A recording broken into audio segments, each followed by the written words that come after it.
자, P와 MP 이야기를 설명드리고 있었어요. 그래서 MP는 비결정적 다차 시간 알고리즘으로 해결할 수 있는 모든 문제를 말하고, 이 MP 문제들 중에 다차 시간 해결책이 아직도 발견이 안 된 문제들이 많이 있는데, 대부분의 사람들의 생각은 이들은 다차 시간 해결책이 없을 것으로 생각하고 있습니다. 하지만 다차 시간이 없다고 증명은 안 돼 있고, 그 증명을 하기 위해서는 P가 MP 이다라는 걸 증명하거나 P가 MP가 아니라는 걸 증명해야 되는데, 그거는 수학에 칠 때 난제로 아직 풀리지 않고 있는 거죠. 아까도 말했듯이 모든 사람이 예측하기로는 P와 MP는 다를 것이다. 즉 다차 시간에 우리가 생각하는 이 어려운 문제들은 결국 해결할 수 없을 것이다 라는 건데, 이 해결책을 아직까지 찾지 못한 이 문제들은 특이하게도 다 공통된 특성을 갖고 있어요. 그 공통된 특성이라는 것은 뭐냐면은, 어떤 사례에 대해서 답이 주어지면 그 답은 다차 시간에 검증할 수 있습니다. 그러니까 이 답이 맞는지 틀리는지, 예스에 해당되는지 아닌지는 검증할 수 있는 문제들이고요. 또 하나 특이하게 MP 완전 문제들이라는 것이 있는데, 이 MP 완전 문제 중에 하나만 해결할 수 있으면 나머지도 모두 다차 시간에 해결할 수 있게 된다는 거예요. 그게 되게 놀라운 거죠. 그러면 우리가 이 챕터 처음에 살펴봤듯이 어떤 회사에서 또는 여러분들이 어떤 프로젝트를 수행하는데 어떤 문제를 해결해야 돼요. 근데 고민해봐도 이 문제에 대한 해결책을 못 찾겠어요. 그러니까 효율적인 해결책을 못 찾는 거죠. 그러면 그때 어떻게 해야 되냐? 먼저 이 문제가 MP, 우리가 말하는 이 MP는 그 해결책이 어려운 애들이죠. MP 안에 P도 포함되어 있으니까 자꾸 MP 문제라 그러면 조금 약간 그런데, 보통 우리가 MP 하면은 그 해결책을 못 찾은 그런 문제들을 얘기하고, 그래서 내가 지금 해결해야 될 문제도 MP 문제 아닌가 생각을 해봐야 되겠고, 얘가 MP 문제인지 아닌지 살펴보는 것은 기존에 우리가 알고 있는 MP 문제를 해결하면 여러분이 해결하고자 하는 문제도 해결할 수 있다. 그럼 여러분이 해결하는 문제도 뭐가 돼? MP 문제가 되는 거죠. 그런 식으로 이제 살펴보면 되겠고, 그런데 이제 그러면 여러분이 그 만난 문제가 MP 문제라는 걸 알았어요. 그래서 효율적인 해결책은 못 찾을 것 같아. 그랬을 때 그러면 어떻게 해야 되냐? 포기해야 되냐? 거기에 대한 얘기를 좀 해보겠습니다. 내 문제는 MP 문제이지만, 즉 효율적인 알고리즘이, 다차 시간 알고리즘이 존재하지는 않지만, 내가 다루는 문제는 범위가 워낙 작아서, 아니면 범위가 충분히 우리가 컴퓨터로 해결할 범위가 되기 때문에 그 다차 시간 해결책이 아니더라도 사용하는 거죠. 보통 동적 프로그래밍으로 그런 문제들을 풀면 전수조사하는 것보다는 효율적으로 해결할 수가 있고, 그러면은 일정한 범위 내에 있는 문제들은 나름대로 해결책을 우리가 구할 수가 있습니다. 우리가 영일배낭도 실제 그 저지에서 풀어봤듯이 그 동적 프로그래밍으로 범위가 작고 문제 해결 범위들이 작으면은 우리가 만든 지수시간 시간복잡도 알고리즘이라고 하더라도 충분히 빠르게 답을 찾을 수가 있습니다.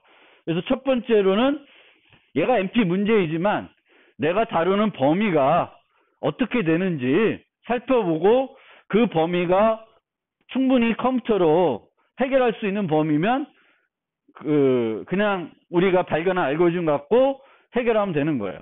그래서 그걸 이제 생각해야 되겠고, 그 다음에 이제 여러분들이 꼭 해둬야 되는 게 이제 그 다음에 나오는 근사 알고리즘입니다. 주로 이제 우리가 MP 문제를 만나면은 이 근사 알고리즘으로 해결을 보통 할 수밖에 없게 될 거예요. 왜냐하면 문제 범위가 늘 작지는 않을 테니까 그 문제 범위가 크면은 기존 알고리즘으로는 안 되니까 이제 근사 알고리즘 쓰게 되는데, 근사 알고리즘이 뭐냐면은 최적해를 안 주는 거예요. 원래 우리가 찾고자 하는 건 최적해인데 최적해를 안 주는 거예요. 최적해를 안 주지만 나름대로의 해를 빠르게 찾을 수 있는 알고리즘이 근사 알고리즘입니다. 보통 다른 말로 휴리스틱 알고리즘이라 그러고, 이런 휴리스틱 알고리즘들은 주로 탐욕적인 방법으로 문제를 해결합니다. 근데 탐욕적인 알고리즘들은 그 최적해를 주는지는 정확성을 증명해야 되겠지만, 이게 최적화는 아니지만 늘 탐욕적인 방법을 통해서 답은 뭔가는 찾을 수 있으면 탐욕적인 방법을 쓰는 거예요. 뒤에 살펴보겠지만 그 영일배납 문제 같은 경우에는 우리가 빈틈없는 문제로 바꿔버리면 탐욕적인 방법으로 해결할 수가 있죠. 빈틈없는 문제가 하면 쪼개서 넣을 수 있으면 가치 기준으로 소팅한 다음에 넣으면 되잖아요. 차례대로. 그럼 탐욕적인 방법으로 해결할 수 있습니다. 물론 그렇게 해결한다고 해서 최적해를 주진 않지만 나름대로 그 가방에 넣었을 때 충분한 가치가 있는 어떤 물건들로 채워주긴 해요. 그래서 이런 방법을 써서 우리가 해결해 볼 수가 있습니다. 그래서 휴리스틱한 방법을 통해서 해결해 볼 수가 있고, 이 휴리스틱한 방법들을 만드는 기법들이 하나 더 있는데 그것도 조금 뒤에 가서 한번 소개해 드리겠습니다. 그리고 세 번째 방법은 대추적이나 분기항전법 같은 방법을 한번 써보는 거예요. 이것도 마찬가지로 얘는 시간 복잡도는 최악의 경우에 지수시간이에요. 대추적의 분기항전법은. 그런데 사례에 따라서는 되게 효과적으로 답을 구할 수도 있습니다. 그래서 분기한정법은 뭐 방법이 없지만 대추적 같은 경우에는 몬티칼로 알고리즘을 써가지고 실제 얼마만큼 비용으로 답을 찾을 수 있는지 살펴볼 수가 있고, 충분히 찾을 수 있는 범위 내에 있으면은 실제 대추적 방법으로 문제를 해결해 볼 수가 있습니다. 또 한 가지 방법은 MIP 세트라는, 얘네들도 MP 완전 문제예요. 그럼 MP 완전 문제는 다른 모든 MP 문제를 해결할 수가 있죠. 그러면 MP 문제들 중에 가장 효율적으로 해결할 수 있는 문제가, 저는 이들 해결책을 잘 모르는데 MIP 문제랑 세트 문제라 그래요. 그럼 저 해결책을 그나마 MP 중에서도 가장 지수시간이지만 가장 효율적으로 해결할 수 있는 문제들이라고 합니다. 알고리즘들이. 그러면 얘네들을 이용해서 해결하는 거예요. 근데 쟤네들을 이용해서 해결하려고 그러면 먼저 뭐가 필요해? 변환하는 알고리즘을 또 만들어야 돼요. 여러분이 풀어야 되는 문제를 MIP와 SET 문제로 바꿔줘야 되는 거지. 근데 그게 또 번거로울 수는 있죠. 근데 바꿀 수만 있으면 그래도 지금까지 알려진 가장 빠른 효과적인 방법, 물론 지수시간이지만 가장 빠른 방법으로 해당 문제를 해결할 수 있습니다. 그래서 여러분들이 이제 MP 문제를 만났을 때에는 이런 방법으로 이제 접근해서 도전을 해봐야 되는데, 주로 방법 1을 많이 쓸 것 같아요. 아니면 아까도 말했듯이 범위가 작으면은 그냥 해결해 보시면 되는 거고요. 그러면 근사 알고리즘에 대해서 좀 더 깊게 살펴보겠습니다. 영일배납 문제 갖고 살펴볼게요. 그래서 아까도 말했듯이 우리가 영일배납 문제는 탐욕적인 알고리즘을 해결할 수는 없지만 빈틈없이 채우기 문제는 탐욕적인 방법으로 해결할 수 있어요. 그러면 어떻게 영일배납 문제를 탐욕적인 방법으로 해결하냐면, 빈틈없는 채우기 알고리즘으로 해결하듯이 해결하는 거예요. 어떻게 해결하냐면 먼저 물건마다 무게당 이득을 계산한 다음에 정렬해요. 그러니까 가치가 높은 거, 무게당 가치가 높은 거를 먼저 이제 가방에 넣는 거죠. 근데 이제 가방에 넣다 보면은 무게가 초과가 되겠죠. 그럼 거기서 끝내거나 거기서 끝내는 거 아니라 얘를 스킵하고 그 다음 거를 계속 보는 거예요. 넣을 수 있는지. 무게당 가치는 떨어지지만 그 총 무게가 작아서 더 넣을 수도 있거든요. 그러니까 빈틈없이 채우기로 물건을 하나하나 선택하다가 이제 안 들어가. 그 다음 물건은 이제 넣게 되면은 가방 용량을 초과해. 그러면 걔는 제외하고 그 다음 거 끝까지 살펴봅니다. 혹시 더 넣을 수 있는 거 있나? 그래서 만들든가 아니면은 넣다가 못 넣은 게 있어요. 그러면 얘 하나를 넣었을 때의 가치를 보는 거예요. 만약 얘 하나를 넣었을 때의 가치가 기존에 앞에 거 다 넣은 거보다 높으면은 얘를 넣는 겁니다. 얘 하나만 넣고 끝내는 거예요.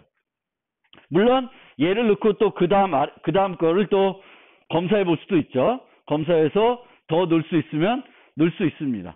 그래서 이렇게 하는 방법인데 이 방법이 모든 근사 알고리즘이 그렇진 않지만 우리가 실제 이 근사 알고리즘을 현장에 내 문제에 사용하기 위해서는 이 근사 알고리즘이 주는 해가 최적해와 비교해서 어느 정도 오차를 내는지 알 수 있으면 사용하기가 더 편해요. 사용하기가. 그러면 이 문제는 이 알고리즘 쓰게 되면은 증명할 수가 있는데 얘는 항상 최적해보다는 최적해의 50% 이상으로는 채워져요. 그러니까 가치가 최적해가 10이다. 그럼 이 방법 쓰면은 5 이상은 만들어준다는 거예요.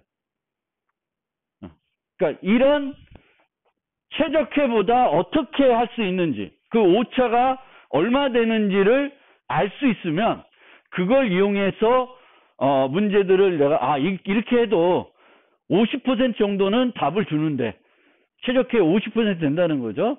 그 정도는 내가 오차를 알고 쓸 수 있는 거예요. 근데 오차가 얼마 날지 모르면은 그걸 실제 응용에 활용하기는 어려울 수 있어요. 그래서 근사 알고리즘을 우리가 만들어 쓰더라도 내가 만든 근사 알고리즘이 최적해와 비교해서 빠르게 찾아주지만 어느 정도 오차를 주는지 찾을 수 있으면 훨씬 더 우리 가치 있게 쓸 수 있습니다. 그러면 왜 이 알고리즘이 50%보다는 커지냐, 더 커지냐 살펴보면은 증명이 어렵진 않아요. 그래서 간단히 살펴보면은 문제의 최적해 이득의 합이 5라고 합시다. 그러니까 옵티말 해가 5예요. 값이 5예요. 그 다음에 빈틈없이 채우기를 했을 때, 즉 K에서 중단된 거예요. K에서 중단된 거예요. 알고리즘이 했더니 그러면 K 플러스 1을 넣는 순간 무게가 초과된 거죠. 그러면 K 플러스 1까지 넣을 수 있다고 치고 그거의 이득의 합을 F라고 둡시다.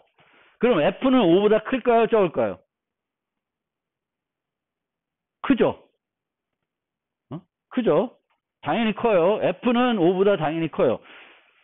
그래서 K 플러스까지 빈틈을 채우기로 하면은 F는 5보다 커집니다.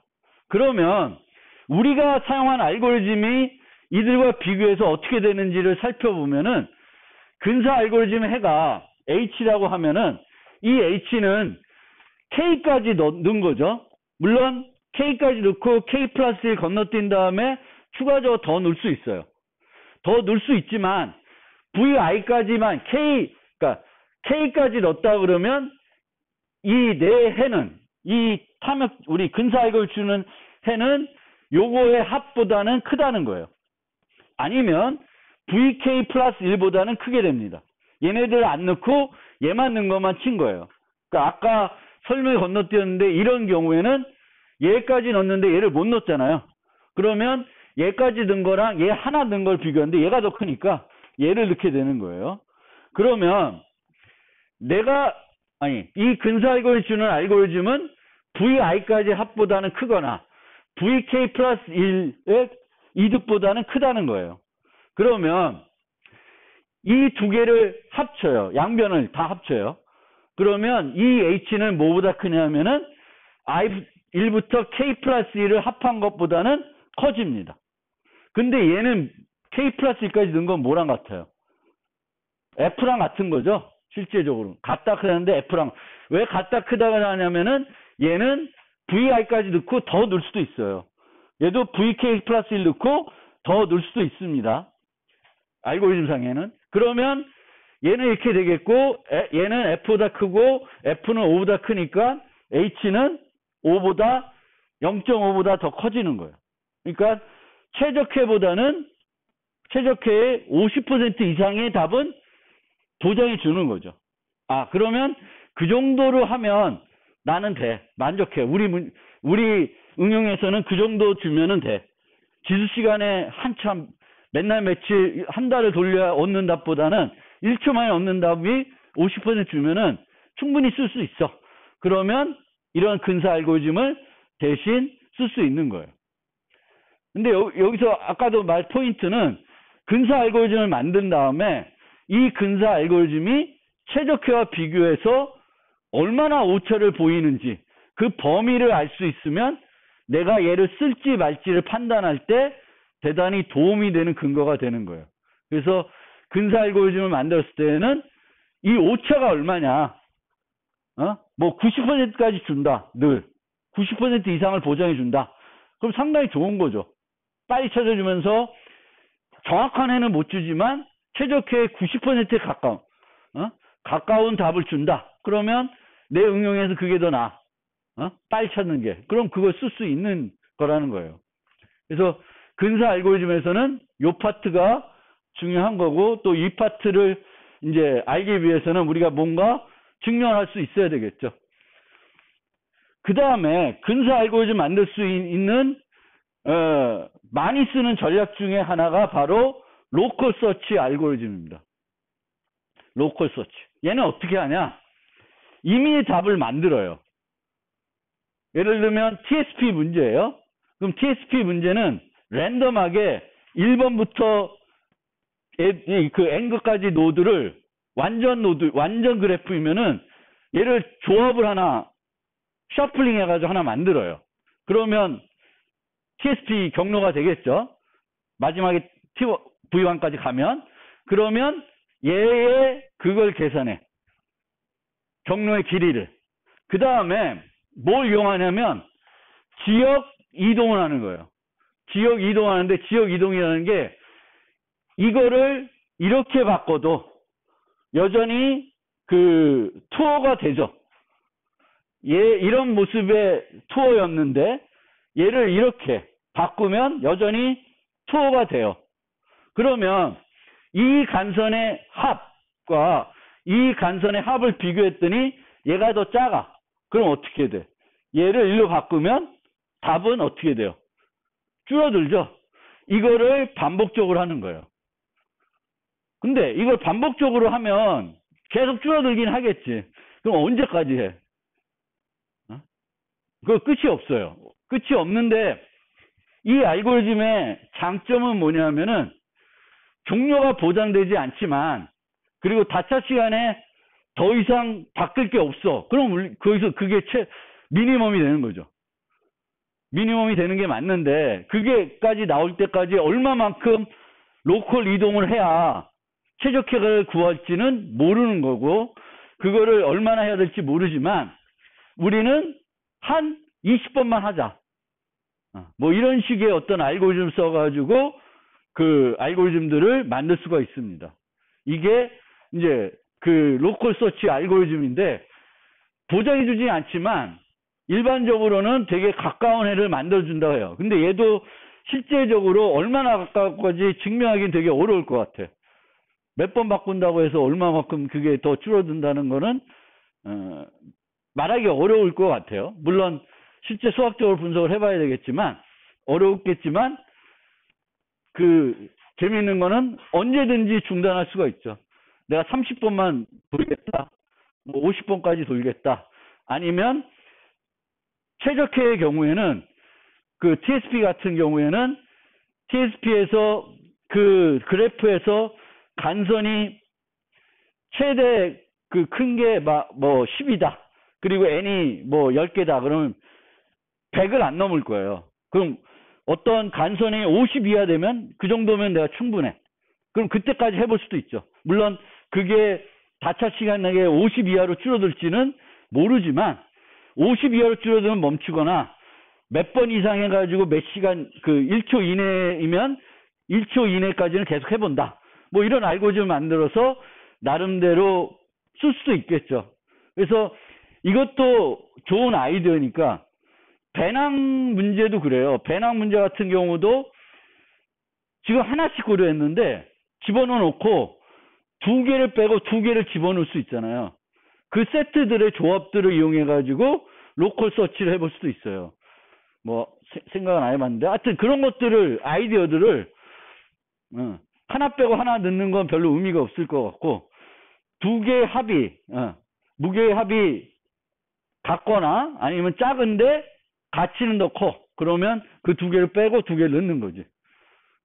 그러면 문제가 없겠죠. 답이. 그래서 임의대로 채우고 빼고 2개 빼고 2개 넣고 2개 빼고 2개 넣고 이런 것들을 여러 번 해보는 거죠. 조합들을. 그래서 그렇게 하는 게 이제 우리가 근사 알고리즘 만들 때 사용하는 기법 중에 하나. 그거를 우리가 로컬 서치 알고리즘. 그래서 지역 이동, 그러니까 답에서 또 다른 답으로 하나씩 조금씩 이동해 가는 거예요. 그래서 목표는 최적해까지 가는 건데 뭐 그런 거죠. 거기까지 가지 않을 수도 있죠. 그래서 그렇게 되는 거고 그 다음에 뭐 이 얘기는 굳이 여기서 안 해도 되는데 다 살펴본 예인데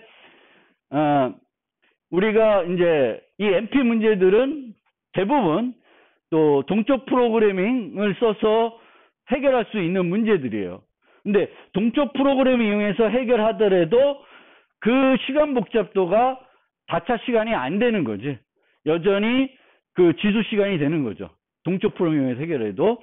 그래도 동적 프로그래밍 해결하는 거는 뭐보다는 빨라져요? 전수조사하는 것보다는 빠르다는 거예요. 그래서 항상 어떤 문제를 만났을 때에는 이 문제가 뭔가 최적화 문제라든지 뭐 아니면 이런 그 동적 프로그래밍 해결할 수 있는 문제들은 동적 프로그래밍으로 이제 접근해 보고 그 시간 복잡도가 이렇게 나와요. 그러면 내가 하려는 문제의 범위가 어떻게 되는지 보고 그 범위가 저 범위인데 그게 이제 시간이 내가 투자할 만큼 시간에 들어오는지 보면 이 알고리즘을 쓸 수도 있는 거죠. 그래서 늘 그 기말 실습 시험 본 것도 그거를 피드백 해야 되는데 그것과도 좀 연결이 되어 있어요. 그래서 우리가 이제 이런 동적 프로그래밍으로 어떤 문제를 풀려면은 뭘 만들어야 돼? 점화식을 만들어야 되겠고 점화식을 만들려면은 최적회의 구조로부터 그 점화식을 찾아내야 돼요. 근데 여러분들이 실습시험 볼 때 그 점화식을 찾으려고 노력을 했는지 모르겠고 어떤 문제가 동적 프로그램 해결해야 되는 문제고 어떤 문제가 탐욕적으로 해결해야 하는 문제인지를 잘 판단 못 하신 분들이 있는 것 같아요. 그래서 그 부분은 이제 좀 말씀드리고 싶은데 어쨌든 얘 문제는 버텍스 커버 문제는 그 그래프에서 노드들을 선택하는데 그 노드들이 선택했을 때 모든 간선들을 커버해야 돼요. 모든 간선들을. 그러니까 지금은 요 빨간 거 2개를 선택하면은 모든 간선을 커버 못하죠. 요 지나가는 요거는 커버를 못하고 있습니다. 그래서 버텍스 커버 문제는 그런 노드들을 찾는 건데 이제 추가적으로 뭐가 주어지냐면은 K가 주어져. 여기는 이 문제에 없는데 이제 K가 주어져요. K 크기의 버텍스 커버가 있냐. 노드 3개를 선택했을 때 전체 그래프를 커버하는 그 노드가 있냐, 없냐. 이 문제가 이제 버티스 커버 문제로 될 텐데, 스타 그래프라는 건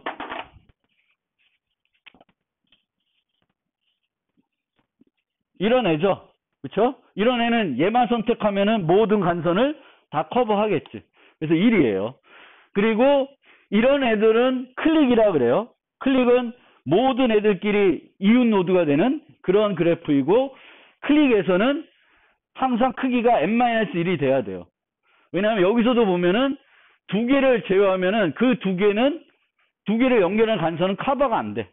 그래서 꼭 하나는 들어가야 되니까, 둘 중 하나는 들어가야 되니까 n-1개가 돼야 돼요. 그러면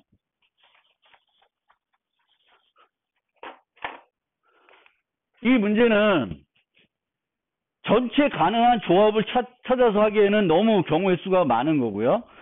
K가 주어졌는데 이제 K의 버티스 커버가 있냐 없냐 문제인데, 이 문제는 어떻게 알볼 수 있냐면은 노드 하나를 빼면 그 노드가 커버하는 간선들은 다 빠지잖아요. 그러면 얘를 빼고 K개를 찾아야 되는데, K-1개가 있으면 얘를 넣어서 K개를 만들 수 있는 거예요. 그래서 K개를 구하면 K개를 구해야 되면은 노드 하나 빼고 K-1개가 있는지, 또 여기서 노드 하나 빼고 K-2개가 있는지 보는 거예요. 그런데 얘가 내려가면 나머지 뭐가 되겠어? K를 쭉 빼가면 1이 되겠죠. 그러니까 K 커버, 1 커버가 있는지 보는 건 쉽죠. 스타 그래프만 되는 거지. 1이 되려면 이 한 노드가 모든 애들을 이웃으로 갖고 있어야 돼요. 그럼 그걸 찾을 수 있는 거잖아요. 1까지 가면. 그러니까 그걸 이용하는 거예요. 그래서 얘는 그냥 보시면은 이미 노드를 랜덤하게 선택해서 하나씩 빼서 얘가 K-1이 있는지 보는 거예요. 그러면 또 리커시브하게 돌겠죠. 그러면 결국은 얘가 몇 가지 가겠어? 1까지 가겠잖아요. 그럼 1이 지금 다 뺀 노드들 중에 1인 버티스 커버가 있는지 없는지는 쉽게 판단할 수 있죠. 판단이 되면 다시 거꾸로 올라오면서 K를 찾은 거지. 그래서 이 알고리즘이 이제 이렇게 되어 있고, 얘는 보통의 전수보다는 훨씬 효율적으로 찾아낸 거예요. 여기 2K인데 얘는 NK였잖아요.